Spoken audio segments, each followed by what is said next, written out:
अस्सलाम वालेकुम नाज़रीन, आसवाज़ होम कुकिंग में आपको वेलकम करती हूँ। आज मैं आपके साथ चॉकलेट केक की रेसिपी शेयर कर रही हूँ, जिसकी मैं कोको पाउडर के साथ आइसिंग करूँगी। इससे पहले मैं आपको अपने चैनल पर चॉकलेट कॉफ़ी केक की रेसिपी दे चुकी हूँ। सिंपल चॉकलेट कॉफ़ी केक था। इस केक को आप किसी की सालगिरह पर भी प्रेजेंट कर सकते हैं। इसके अलावा घर में कोई भी इवेंट या कोई भी पार्टी वगैरह हो तो आप इस केक को बना सकते हैं। बहुत ही आसान सी रेसिपी है, मगर ये केक बहुत ज़्यादा सॉफ्ट, मॉइस्ट और बहुत ज़्यादा टेस्टी केक बनकर तैयार हुआ था। तो चलिए देखते हैं इस रेसिपी को मैंने किस तरह से बनाया है।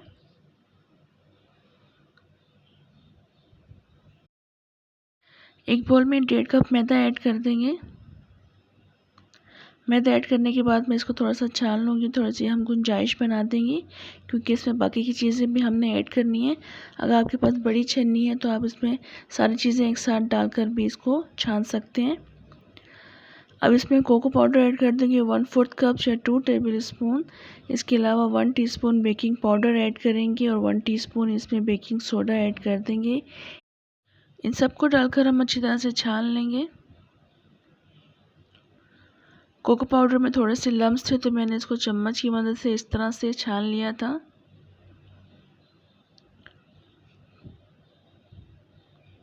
कोको पाउडर छानने के बाद मैं इसमें चीनी भी ऐड कर दूंगी। 1 कप शुगर है, जो रेगुलर शुगर है मैंने घर में पीस ली थी। ये डालकर भी हम इसको छान लेंगे। चीनी भी मैं इसमें साथ ही शामिल कर रही हूँ। चीनी में भी आपको कुछ लम्स नज़र आ रहे होंगे, उसको भी मैंने अच्छी तरह से इस तरह से चम्मच की मदद से छान लिया था।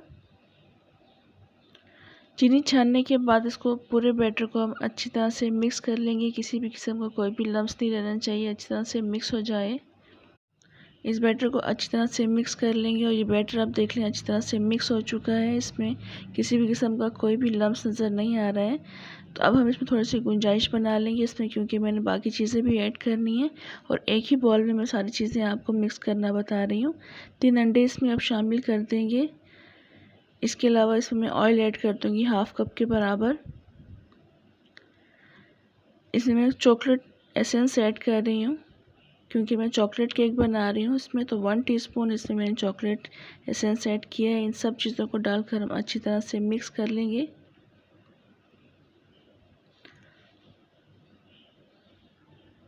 हल्के हाथ से हम मिक्स करते रहेंगे इसको इस तरह से।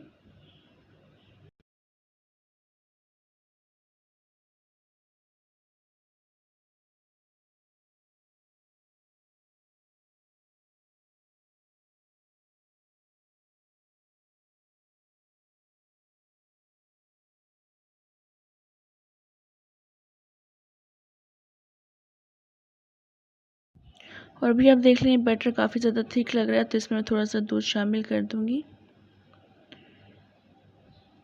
दूध में शामिल कर रही हूँ 1/3 कप, लेकिन मैं थोड़ा थोड़ा सा करके दूध शामिल करूँगी। इस तरह से आप चेक कर लिया करें, देख लिया करें।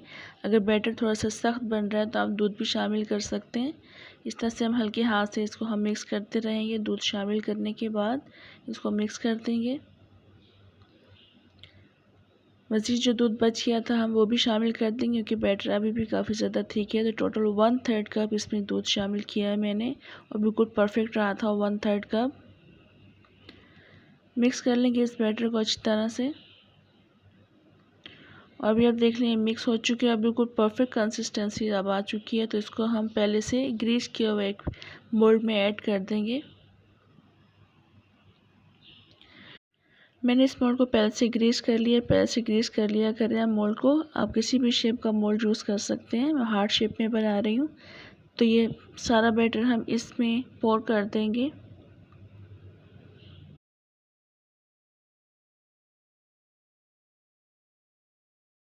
बैटर पोर कर देंगे, उसके हम बबल्स रिमूव कर देंगे। आप किसी भी तरह से इसके बबल्स रिमूव कर दिया करें, या तो आप इसी स्पैचुला की मदद से आप बबल्स रिमूव कर सकते हैं, या आप किसी भी वुडन स्टिक के साथ या छुरी या किसी भी चम्मच के साथ आप इसकी बबल्स रिमूव कर सकते हैं, या आप इसको सिंपली टैप भी कर सकते हैं।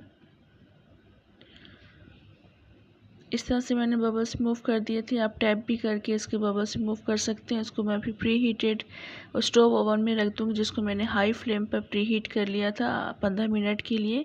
मैंने इस पर एक स्टैंड रख दिया है। आप खाली देगची में भी आप स्टैंड रख सकते हैं। मैं स्टोन्स के ऊपर स्टैंड रखा है, उसके ऊपर मैं ये केक का मोल्ड रख दूँगी और उसको तकरीबन 45 से 50 मिनट के लिए बेक करूँगी। इस वक्त फ्लेम हम मीडियम कर देंगे, मीडियम फ्लेम पर इसको हम बेक करेंगे। ये केक एग्जैक्ट 45 मिनट्स में बेक हो गया था और हम सेंटर से इसको चेक करेंगे, क्योंकि सेंटर वाला पार्ट देर से बेक होता है। स्टिक क्लीन निकल रही है, तो ये केक अच्छी तरह से बेक हो चुका है। इसको अब हम यहाँ से निकाल लेंगे और ठंडा कर लेंगे 5 से 10 मिनट के लिए। उसके बाद फिर मैं आपको इसकी कंडीशन दिखाऊंगी। अब ये केक ठंडा हो चुका है, इसके हम एजेस रिमूव कर देंगे। केक के एजेस रिमूव करने के बाद फिर मैं आपको इसकी कंडीशन दिखाती हूँ। ये बहुत ज़्यादा सॉफ्ट केक बनकर तैयार हुआ था। अब इस केक को हम मोल्ड से निकाल लेंगे और बहुत इजीली ये केक निकल कर आ गया था और बहुत अच्छा ये बेक हुआ था। ये देख लें आप, माशाल्लाह नीचे से भी काफ़ी अच्छा बेक हुआ है और बहुत ज़्यादा सॉफ्ट केक बना था ये।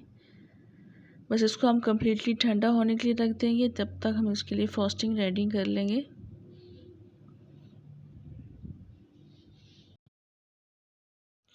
एक बोल में मैंने 500 ग्राम व्हिपिंग क्रीम ऐड कर दी है। इसको मैं बीट कर लूँगी अच्छी तरह से। और ये स्वीटेंड व्हिपिंग क्रीम है। अगर आपके पास जो क्रीम है वो स्वीटेंड नहीं है तो आप उसको अपने टेस्ट के अकॉर्डिंग मीठा कर सकते हैं। आप रेगुलर शुगर को पीस कर भी ऐड कर सकते हैं।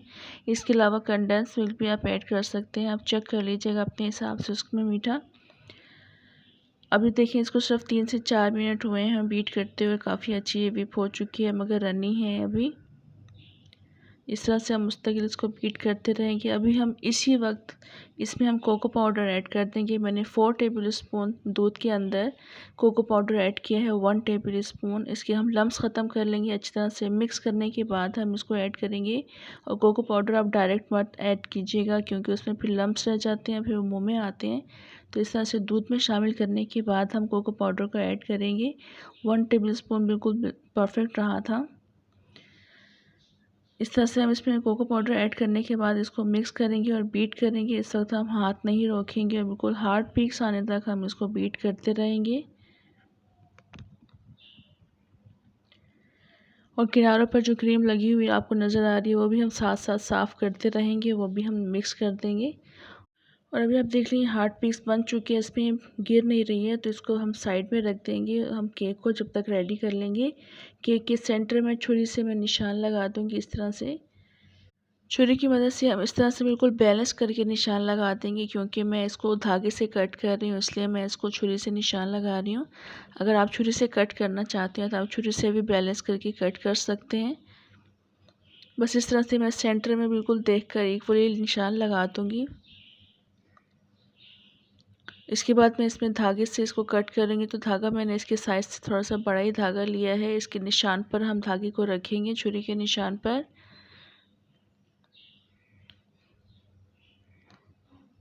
इस निशान पर हम धागे को रख देंगे और फिर हम इसको क्रॉस में ले लेंगे धागे को। क्रॉस में लेने के बाद इसको हम टाइट हाथों के साथ इस तरह से हम खींच लेंगे धागे को, और तो बिल्कुल परफेक्टली कट होता है इस तरह से। मैं पिछली रेसिपी में, केक की रेसिपी में धागे से कट करके दिखाना बता चुकी हूँ आपको। और अब आप देख लें माशाल्लाह बिल्कुल परफेक्ट कटा है, और अंदर से भी आप देख लें कितना सॉफ्ट और मॉइस्ट केक बनकर ये तैयार हुआ है। अब इसके ऊपर जो अनइवन पार्ट है केक का, इसको भी हम छुरी से रिमूव कर देंगे। थोड़ा सा अनबैलेंस है, इसको रिमूव करना ज़रूरी है। और आप ये देख लें काफ़ी ज़्यादा थिक है ये साइज़ में, तो इसको मैं ज़ाया नहीं करूँगी। इसकी भी मैं एक लेयर लगा दूँगी। और जो सबसे पहले जो बेस थी हमारी, उसको मैं शुगर सिरप के साथ कोट करूँगी। थोड़े से पानी में मैंने 2 टेबल स्पून चीनी घोल के रख ली थी, वो हम इसमें ऐड कर देंगे। इसको सॉफ्ट, मॉइस्ट और ताज़ा रखने के लिए इस केक को हम इसमें शुगर सिरप ऐड करते हैं। इसके बाद में सेकंड लेयर पर भी हम शुगर सिरप कोट कर देंगे। इस लेयर को मैंने उल्टा कर लिया था। उल्टा करने के बाद इसमें हम शुगर सिरप ऐड कर देंगे। और इस तरह से हम टॉप को भी हम शुगर सिरप से कोट कर देंगे। तीनों लेयर्स को शुगर सिरप से कोट करने के बाद हम बेस के ऊपर आइसिंग करेंगे। क्रीम की एक लेयर लगा देंगे। क्रीम की लेयर लगाने के बाद हम इसको इक्वल कर देंगे, बैलेंस कर देंगे। आप अपनी मर्ज़ी से क्रीम को आप थिन या थिक भी लगा सकते हैं, जिस तरह से आपको पसंद हो। इस तरह से लेवल कर देंगे और मिड में हम इसके टॉप को रख देंगे, जो हमने पहले से शुगर सिरप से कोट किया हुआ था। इस टॉप को हम मिड में रखेंगे। इसकी भी मैं एक लेयर लगा दूंगी, क्योंकि एक थिक पार्ट मैंने इसमें से निकाल दिया था।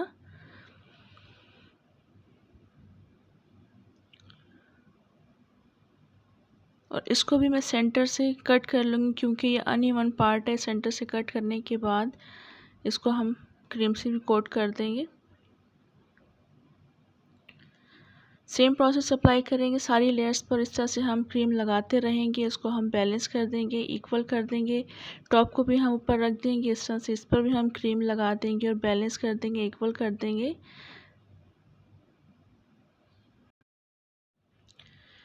तीनों लेयर्स पर क्रीम लगाने के बाद हम साइड्स पर भी क्रीम लगा देंगे। इसको किसी भी सख्त चीज़ के साथ आप स्मूथ कर सकते हैं, बैलेंस कर सकते हैं।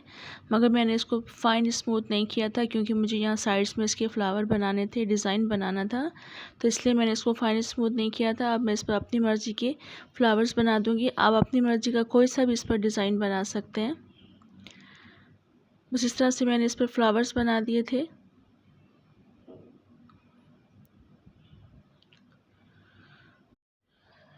केक पर बस इस तरह से हम डिज़ाइन बना देंगे। मैंने पूरे केक पर इस तरह से डिज़ाइन बना दिए थे। 3 लेयर्स लगाई थी मैंने। इस तरह से फ्लावर्स बना दिए थे और ये बहुत अच्छे लग रहे थे फ्लावर्स, बहुत प्यारा लग रहा था ये केक। बस इस तरह से मैं डेकोरेट कर दूँगी और थोड़ा सा चॉकलेट सिरप के साथ मैं इसको डेकोरेट करूँगी। थोड़ी सी चॉकलेट सिरप मैंने बना लिया था। इस तरह से मैं इस पर डॉट लगा दूँगी। ये बहुत ही खूबसूरत बन रहा था। ये डिज़ाइन बहुत ही प्यारा लग रहा था। अगर आप चाहें तो आप इसके मिड में भी चॉकलेट सिरप को आप ऐड कर सकते हैं। चाहे तो आप इसमें चोको चिप भी ऐड कर सकते हैं, कुछ से स्प्रिंकल्स भी ऐड कर सकते हैं। बहुत ही टेस्टी, सॉफ्ट, मज़ेदार सा ये केक बनकर तैयार हुआ था। मैं आपको इसको कट करके नहीं दिखा सकी, वो पार्ट मुझसे स्किप हो गया। मगर ये बहुत ज़्यादा सॉफ्ट केक बना था, जैसा कि आपने स्टार्ट में देखा ही होगा कि वो कितना सॉफ्ट केक बनकर तैयार हुआ था। और टेस्ट में भी ये वाकई बहुत टेस्टी था।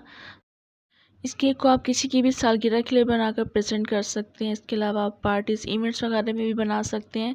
बहुत ही अच्छा केक बनकर तैयार हुआ था। इस रेसिपी को ज़रूर ट्राई कीजिएगा, इंशाल्लाह आपको बेहद पसंद आएगी। रेसिपी अगर आपको अच्छी लगे तो लाइक और सब्सक्राइब भी ज़रूर कर दें। फ्रेंड्स और फैमिली में शेयर भी ज़रूर किया करें और कॉमेंट बॉक्स में बताया करें रेसिपी आपको कैसी लगी। इंशाल्लाह नेक्स्ट रेसिपी के साथ दोबारा आऊँगी। तब तक के लिए इजाज़त दें। अल्लाह हाफ़िज़।